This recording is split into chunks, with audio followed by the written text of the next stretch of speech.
profite tout de suite de découvrir le bouquin coup de cœur de Bob Garcia, notre chroniqueur littérature. C'est la rubrique Un jour, un livre. Bonjour Bob, qu'est-ce qu'on a au programme aujourd'hui ? Un livre pour la jeunesse aujourd'hui, c'est écrit par Amélie Sarne et c'est publié aux éditions du Seuil. Ça s'appelle Carmin, le garçon aux pieds sabots. Alors de quoi s'agit-il ? C'est un jeune garçon qui s'appelle Carmin, qui est dans un orphelinat, l'orphelinat Sainte-Alliance, dans la petite ville de Lynn, L-I-2-N, pas Lille, hein, Lynn.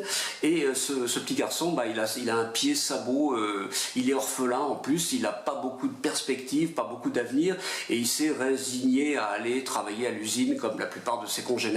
Jusqu'au jour où il y a un couple, la famille Powell, monsieur et madame Powell, qui l'invite à venir dans sa maison et qui l'adopte en quelque sorte.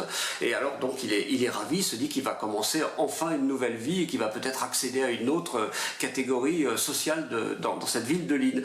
Mais une fois dans cette maison, il déchante parce qu'il découvre des choses un petit peu étranges, notamment les agissements de ce couple-là qui passe pratiquement toutes ses journées enfermés dans un cabinet de travail et qui sont taxidermistes, qui collectionnent des animaux empaillés.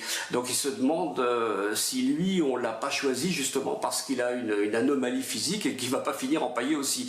Et enfin un jour il tombe sur les carnets secrets, les carnets de voyage de ce couple où là il fait des découvertes encore plus formidables mais aussi terrifiantes. Donc voilà, il y a toute une enquête qui est menée, ça se lit évidemment à partir du moment où on est bon lecteur, à partir de 9-10 ans on va dire. C'est passionnant et même en adulte on se prend au jeu de ce roman. Ça s'appelle donc Carmin, le garçon aux pieds sabots, c'est de Amélie Sarne et publié au Seuil. Bonne lecture!